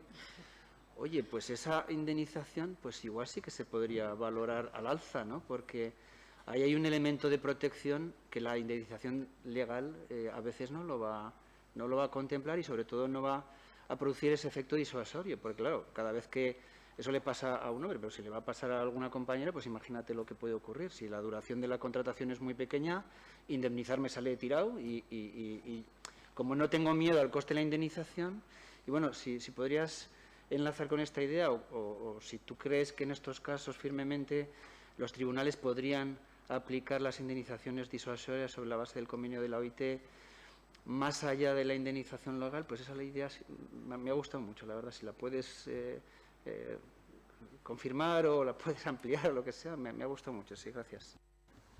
Bueno, Guillermo, muchísimas gracias por la apreciación. Yo evidentemente no soy experta, como seguramente que es tu caso. Sí que es cierto que de las sentencias que he visto, las indemnizaciones que se han concedido no eran excesivamente altas. En el caso de uno de los trabajadores era de 6.000 euros, que bueno, en proporción con el tiempo trabajado tampoco sería excesiva, y es verdad que a mi juicio habría que incorporar ese envite o esa invitación que, mejor dicho, nos lanza la directiva en el artículo 13, cuando dice los Estados miembros deberán adoptar las medidas que sean necesarias para que efectivamente se produzca, ¿no?, el efecto contrario, es decir, que no se animen a despedir. Yo es que creo que dentro del estatuto, de nuevo, me corrige si me equivoco, dentro del estatuto es que no veo incorporada ese aumento de la indemnización, porque hablamos, ¿no?, de los 33 días, podemos hablar de 20, pero no veo que en ningún supuesto se eleve, por ejemplo, aunque sea el número de días por año de servicio o una cuantía aparte, que yo no considero que deba de estar en la LISO, porque no hablamos de un procedimiento sancionador, sino que evidentemente se tiene que incorporar al estatuto. Y yo creo que falta. No sé el legislador cómo lo engarzaría, cómo lo incluiría, pero posiblemente no sea tan difícil la tarea. Es mi opinión. Gracias. Carolina.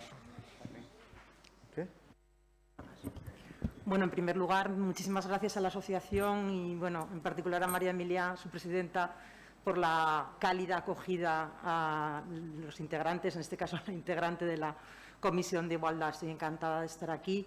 Me encanta volver al CES y me encanta participar en cualquier actividad que se desarrolle por parte de la asociación.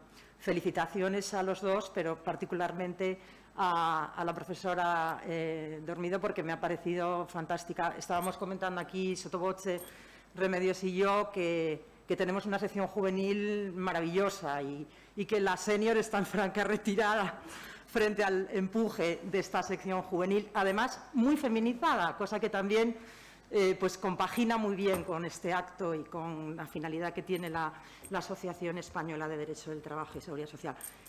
4 cosas,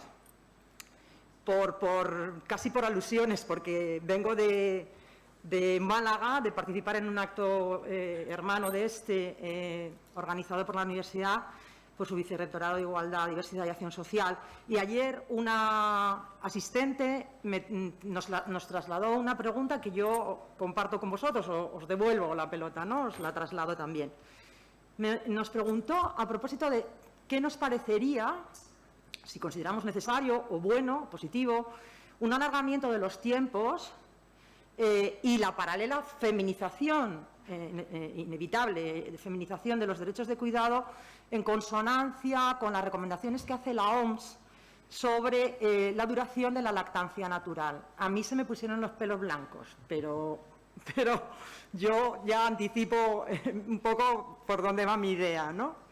La segunda, ¿dónde encajan, cómo quedan las familias monoparentales en todo este marco de ordenación? La tercera, a propósito de las indemnizaciones, que no pensaba decirlo, pero como lo ha preguntado Guillermo y tú has contestado muy bien, pues el problema de las indemnizaciones no es un problema, o no solo del marco de ordenación, es un problema de la práctica judicial. Yo lo tengo muy visto en temas de discriminación salarial, donde el juez, pues, como don él, tira de lisos.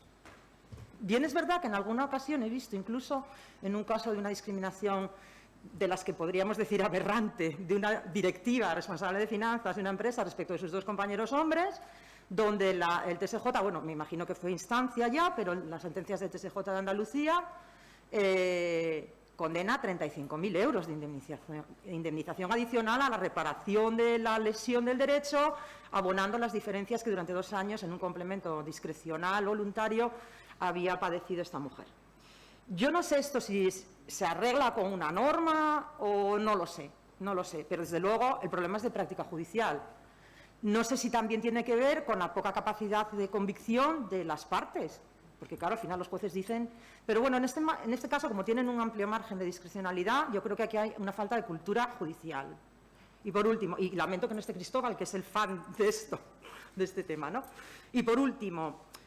me he apuntado, vamos, porque me lo voy a poner del libro de cabecera, la referencia a Betty Friedman y la alusión a esta...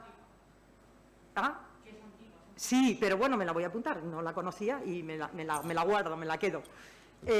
A propósito de la frase de lo personal o lo privado es político, porque me enlaza muy bien con lo que me voy a hacer ahora en un ratito a la Universidad Rey Juan Carlos en el Congreso de María Luisa Molero, ser mujer en el mercado de trabajo, y con una vieja polémica o de hace unos meses, en la época de la pandemia, que se hizo telemáticamente, donde participaban jueces, lo cual es muy interesante. Escuchar a los jueces siempre es muy interesante.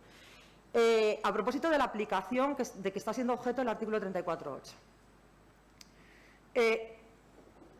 Respecto de lo cual yo creo que ya hay una tendencia interpretativa que se está imponiendo, gracias a Dios desde mi punto de vista, pero que choca paradójicamente con esto de lo personal o privado es político, sobre si la mujer que solicita, o el hombre, que por cierto están solicitando mucho los hombres ese derecho a la adaptación de la jornada con fines de conciliación, debe hacer algún tipo de fundamentación, alegación, invocación de sus recursos en el ámbito familiar.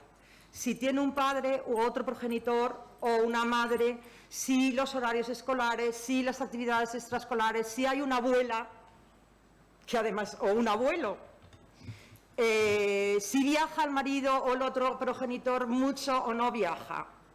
Yo creo que siempre he sido partidaria y creo que, como digo, es la línea que se está imponiendo. Es un derecho personal, individual, y la esfera privada y la organización familiar, pues yo creo que son valores que hay que preservar también, pero ahora me ha entrado la duda. Bueno, y esto es lo que yo quería decir. Muchísimas gracias. Gracias, Carolina. Le voy a dar la palabra primero a Juan y luego a Julia. Sí que pediría, tanto en las preguntas como en las respuestas, concreción, porque si no hacemos un debate más cortado, ¿vale? Bien, muchas gracias. Yo me voy a centrar en el tema este de la indemnización. Vamos a ver, yo es que creo que no, por una sencilla razón. Vamos a ver. Cabe la posibilidad de incrementar las indemnizaciones cuando hay, bueno, de pagar indemnizaciones cuando hay una violación de derecho fundamental, nos lo dice nuestra jurisprudencia del Tribunal Constitucional, se incluyó en la ley reguladora, luego por esa vía es posible. Pero si nos atenemos a lo que es indemnización por despido, es decir, despido improcedente, yo creo que no. Yo creo que no cabe porque, primero, de entrada, aunque a ustedes les parezca mentira, antes del Estatuto de los Trabajadores no existía la indemnización tasada. Esto es una novedad que aportó en el año 80 el Estatuto de los Trabajadores, pero que se ha quedado en nuestro ordenamiento y hasta que el legislador no lo elimine no va a haber manera de moverlo. ¿Por qué? Bueno, porque la indemnización tasada está pensada fundamentalmente para perjudicar a un sujeto y para beneficiar a dos. Para perjudicar al trabajador, que puede tener daños totalmente diferentes a los que se abonan con la indemnización tasada, y para beneficiar, en primer lugar, al empresario, que a priori sabe lo que tiene que pagar, que es el gran problema de toda la regulación del despido en nuestro país. Un empresario lo primero que hace antes de despedir es preguntar cuánto me cuesta despedir, con independencia de que haya causa, no la haya, me da igual. Yo lo que quiero saber es cuánto me cuesta.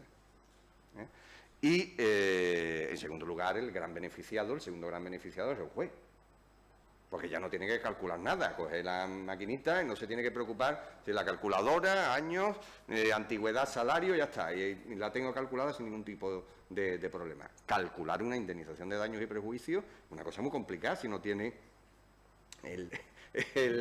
una serie de datos y de elementos objetivos que te lo aseguren. Bien, si eliminamos una indemnización de carácter tasada, ojo que yo estoy a favor de que se indemnice más por los daños en el despido, pero si eliminamos la indemnización tasada, el problema que nos encontramos es que los daños hay que probarlos. Es que el problema es un problema muy gordo.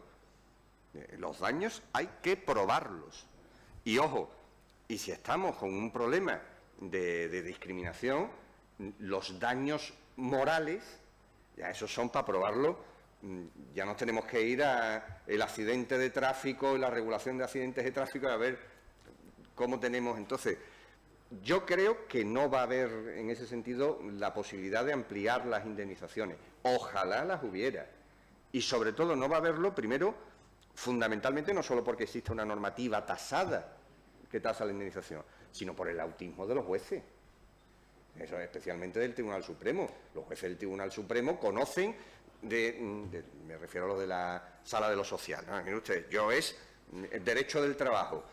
Que el Código Civil me... No, esto no es derecho del trabajo. Yo soy autista para todo lo que está fuera del derecho del trabajo. Y eso pues está limitando enormemente la posibilidad de que se abonen indemnizaciones de verdad. Indemnizaciones, pero insisto, siempre y cuando tú pruebes los daños. Si no pruebas los daños, no hay indemnización, Carolina, muchísimas gracias por tus palabras, súper amables, me han encantado. Rápidamente, es cierto lo que has dicho del artículo 34.8 del Estatuto, lo de la fundamentación. Incluso trabajando el tema, es verdad que he visto bastantes sentencias en las que se denegaba el permiso por, como dices, por esa falta de justificación o esa falta de motivación, pero claro, ¿de dónde sacamos el documento que diga no, es que tengo que cuidar del pequeño o es que tengo que cuidar de un familiar?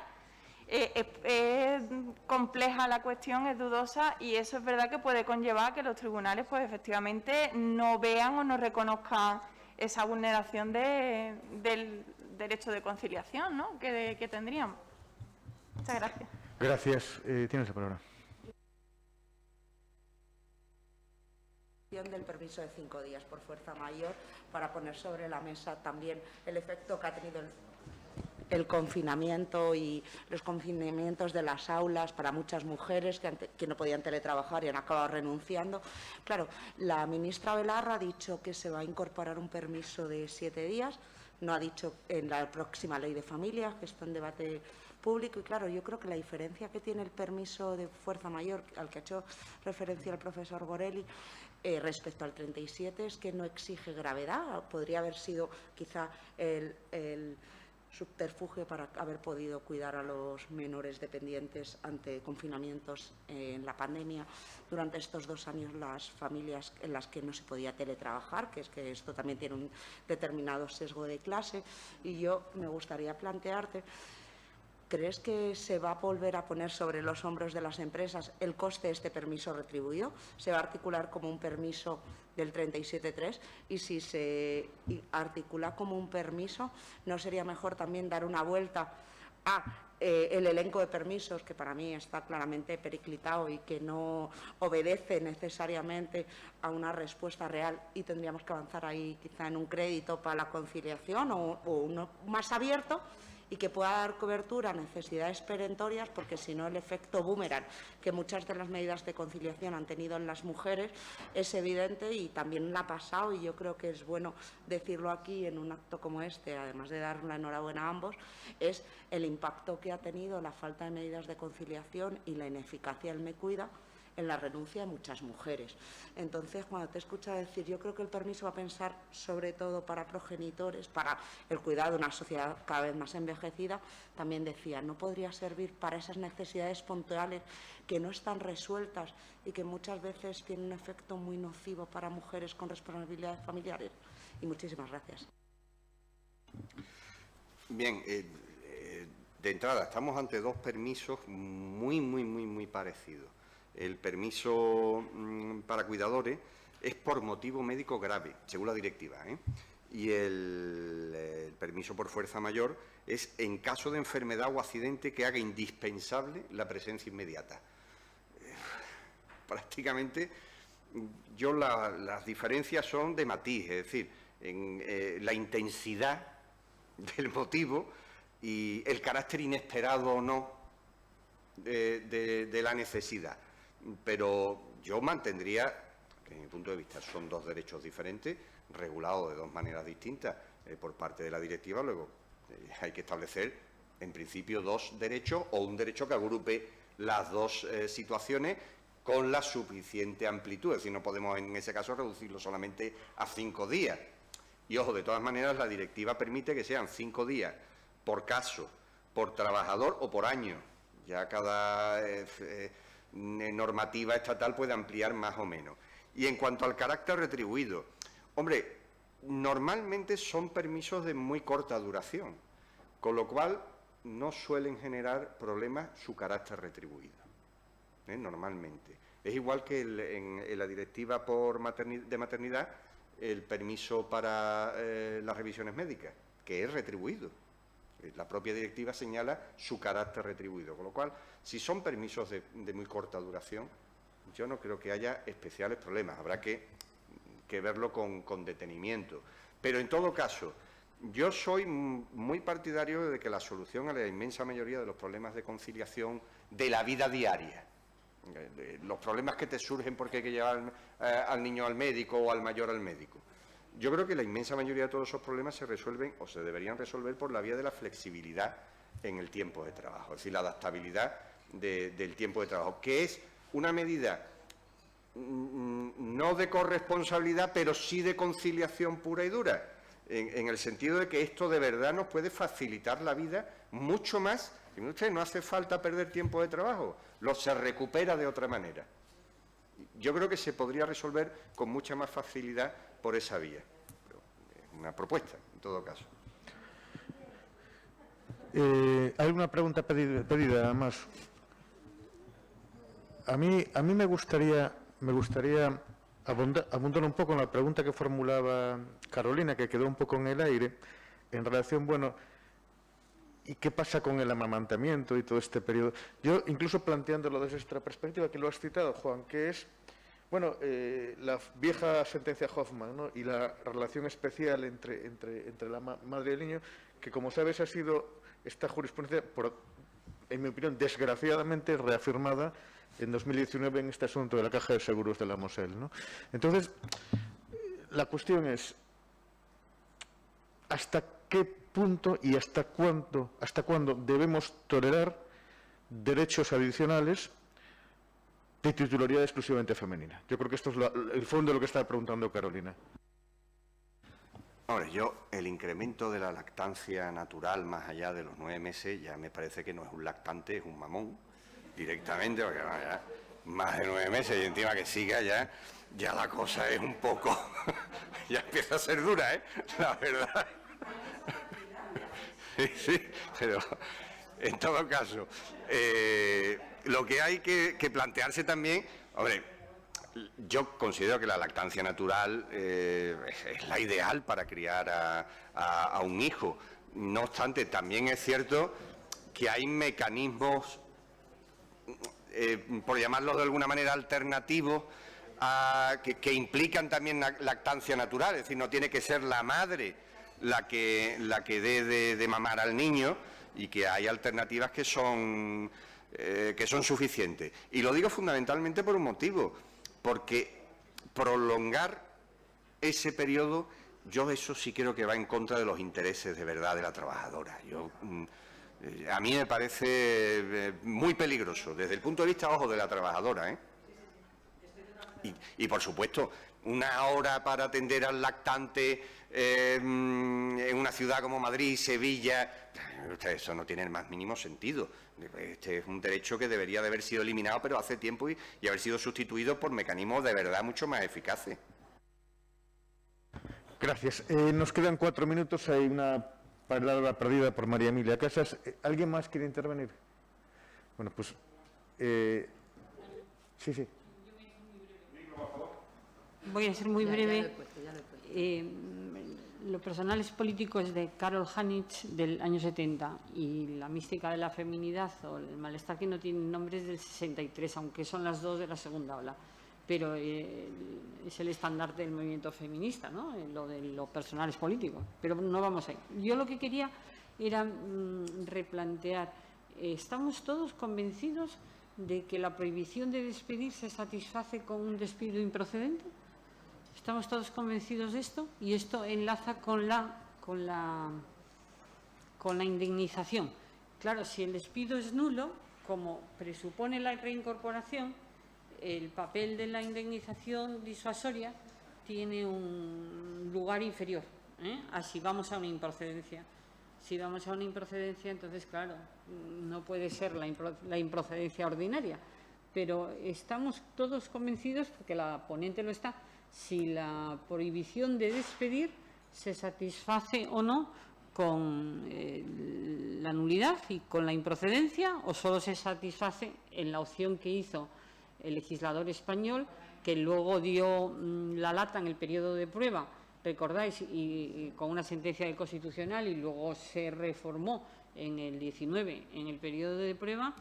Si vamos a la improcedencia, y bueno, esto enlaza con un tema importante que sería el control de convencionalidad, ¿no?, en manos de los jueces de los jueces ordinarios, ¿no?, que a mí me parece que tiene una cierta problematicidad eso, ¿no? Pero la pregunta mía, ¿está todo el auditorio convencido de que se satisface la prohibición de despedir? Porque a mí me ha hecho pensar, me parece muy sugerente lo que has dicho, o sea, me ha hecho pensar mucho. Oye, pues una prohibición de despedir, a lo mejor con una improcedencia del despido, queda satisfecha, porque es un despido antijurídico, pero realmente en el sistema español es la posibilidad de despedir, ¿no? No es una prohibición de despedir. O sea, no sé, me gustaría si estamos seguros de esto, ¿no? Me parece estupendo que se defienda, pero si hay una problemática o no. A lo mejor el otro ponente, sí, que para no abrirlo y hacer demasiado largo, pero yo tengo duda conceptual. Sí, yo haría la comparación con el Real Decreto Ley 9/2020, artículo 2. Recuerden ustedes que ha dado tantísimo que hablar respecto del artículo 22 y 23 del Real Decreto Ley 8/2020, todo esto del COVID y demás. Recuerden ustedes que aquí el problema era que el despido no es causa, perdón, que las causas de los artículos 22 y 23 no se entendían causa justificativa del despido, que es lo que nos ha dicho la jurisprudencia, que no hay una prohibición. Luego, aquí en la directiva claramente habla de una prohibición, es decir, prohibición es prohibición. O sea, yo creo que si esto lo traemos al ordenamiento español, prohibición es nulidad y no improcedencia, nulidad pura y dura. Graciela, la última intervención. Bueno, antes de nada, daros la enhorabuena a los dos ponentes. Me han parecido fantásticas vuestras intervenciones.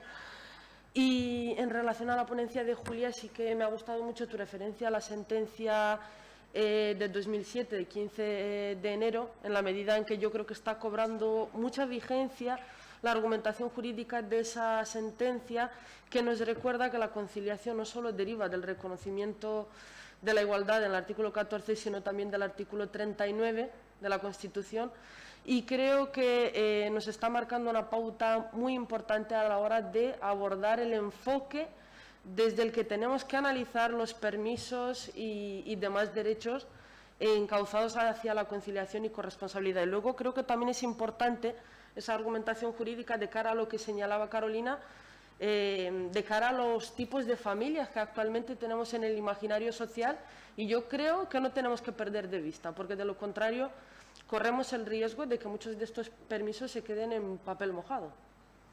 Y nada más por mi parte. Muchas gracias por tus comentarios. Yo lo que te quería decir es que efectivamente lo he visto en la sentencia del Tribunal Constitucional, que parece que hay como un derecho fundamental, ¿no?, a la conciliación, que parece que podría darse una discriminación por esa vulneración del derecho fundamental. Lo que pasa que, bueno, salvo que nuestra presidenta, que espero que me corrija, parece que la sentencia no termina, ¿no?, de definirse bien por una línea. Lo lanzan, pero acto seguido, ¿cómo lo engarzamos? Entonces, la cuestión, la verdad, que es bastante compleja. Y a mí me suscitó mucha duda y andaba al principio un poco temerosa con utilizar la palabra discriminación. Y precisamente era por esto, por la deriva de la sentencia del Constitucional. Pues muchas gracias, primero a quienes habéis participado en el debate, por supuesto, a todas las personas que estáis aquí, y muy en particular, por supuesto, a Juan y a Julia, porque creo que hemos asistido a una sesión muy interesante y muy constructiva. A las 12 en punto continuaremos con la segunda mesa y, por desgracia, los coletazos finales de la pandemia nos obligan a que no haya una pausa café, sino una pausa con el café autogestionado. De tal forma que a las 12, por favor, puntualmente nos reencontramos. Gracias.